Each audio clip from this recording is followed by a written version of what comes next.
Hello, thank you so much for joining me for some Saturday night crafting.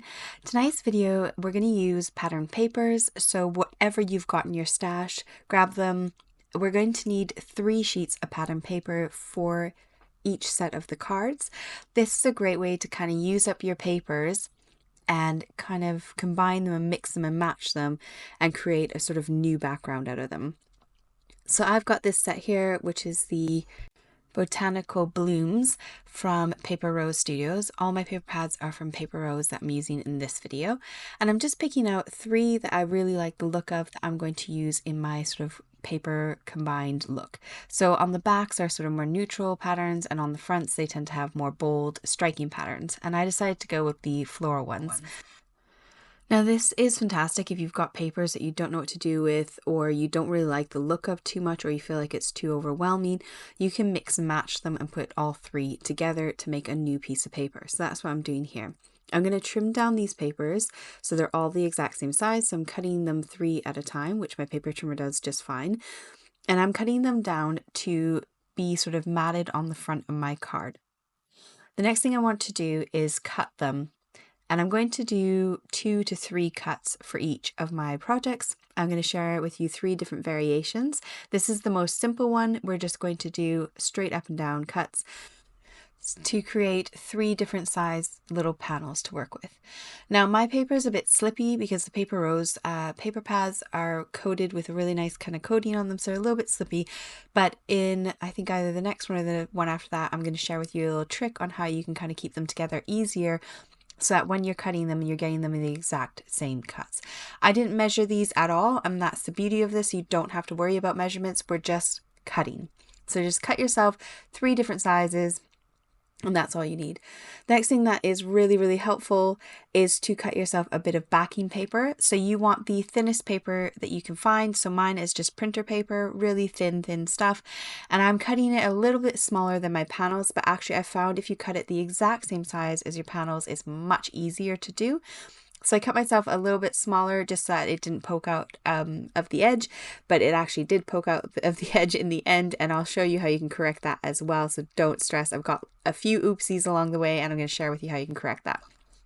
So for the panels, I'm going to apply some liquid glue onto my little backing paper and then stick my panels over the top. So I've taken all of my panels that I've got, so I've got 9 altogether, and then I've just separated them into their sort of little groups. So I've got 3 different pattern papers on each one. So now I've got sort of 3 cards out of those 3 panels that I chopped up, and they all look a bit more unique because they've got different pattern papers on the fronts of them. I felt like I wanted a bit of a black backing on this one, so I decided to cut myself a little panel of black that I could mat underneath it before I put it on top of my card base, which was just a nice blue colored card. Now this is exactly why I thought actually it was better to have made my backing paper the same size as my panels, because it would have been much easier to line up, because here it is quite wonky. I had this little bit excess on the side, so I'm just going to grab my pair of scissors and trim it off. And I will share with you as well how to fix it if you've kind of lined them up a bit wonky, or they slipped in your paper trimmer and you ended up with slightly different size panels and they don't all line up anymore. Now for card number 2, we can step it up a little bit, and you can take an embossing folder and you can emboss that panel. This is why we used thin paper as our sort of hold it together backing paper. That thin paper allows us to run it through a die cutting machine and either emboss or die cut. If you use regular cardstock on the back of that, you're going to really struggle. It'll make it really quite thick and difficult to get through a machine. For this one, I decided that I would ink up the edges in black rather than add a black panel to the background. And for my last panel of my cards, I decided to step it up another notch and do some die cutting. And I decided to grab my circle dies. These ones are stitched dies, which is really nice. So it's hard to see in the camera, but they have a nice, beautiful little stitched edge around them. And I decided to back that again with a bit of black. And so I grabbed another set of dies and cut myself a nice scalloped edge to go around the outside. So for this one, I decided to hang it off the edge of my card and then just trim off that excess. And these are my 3 finished card bases. So we'll come back to these in a bit and I'll show you how I finish them off. For the next set of cards, I grabbed my rainbow twirl papers. These ones are my absolute favorite. You see these all the time in my videos, so I'm sorry if you're sick of them, but I love them to bits. And for these ones, I thought I would do square cards.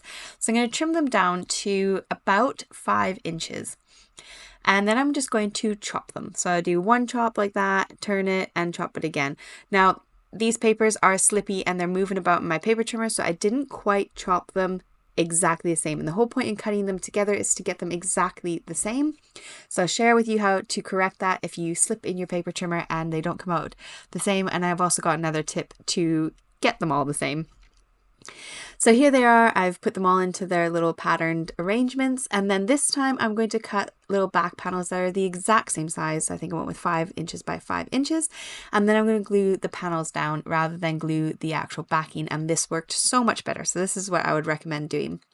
And here you can see that I didn't line them up perfectly because they did slip in my paper trimmer a little bit, and so I've got a bit of edging, but this worked out perfect because in the end I went for a 5 by 5 inch card base, and then I cut these down by about 1/4 of an inch and then managed to have a 1/8 of an inch backing layer. Now, please be proud of me because I get told off for this a lot. I use a lot of holographic card and I don't tend to cut the middles out, but here we are. Look, I did it. I cut the middle out of my backing holographic card and used it on my other card, so I wasn't wasting any of that gorgeous holographic paper. So all of you people out there, I hope you're proud of me, because I remembered this time. So I've got a 2-for-1 out of that one piece of backing paper. I've got my one card with the holographic scalloped, and then the other one is hidden. You don't know that I cut it out of there. So again, I'm doing the same thing. I'm doing a die cut one, I'm doing an embossing folder one, and then a plain one.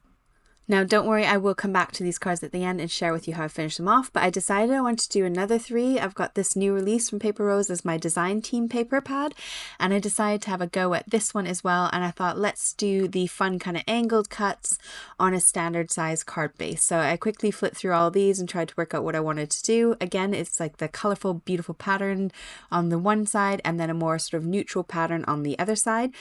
So I decided to go with the more neutrally kind of colors for these ones, and for these ones I thought I don't want these slipping again like the last one, so they're already pre-cut to be about 1 centimeter smaller than my card base.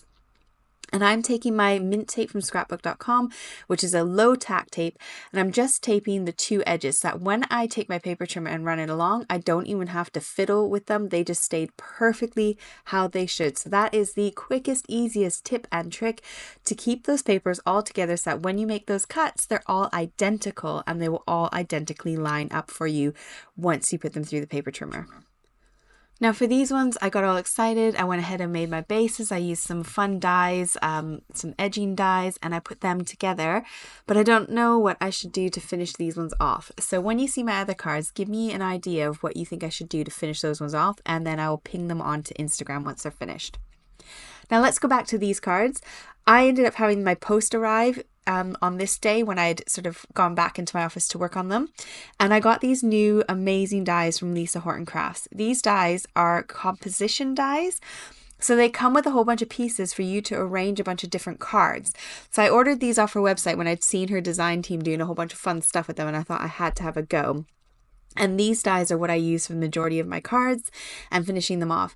They're really fun because they've got some edging dies in them. They've got like decorative little fun dies, and they all kind of coordinate together really nicely. So I went through my stash of fun papers and pulled out a bunch of different glitter and holographic or foil cards, and then some of my other dies that I had in my stash, and then some fun stamp sets. And I thought, let's just throw these cards together. Let's sit down, die cut a bunch of stuff, and then see what we can do.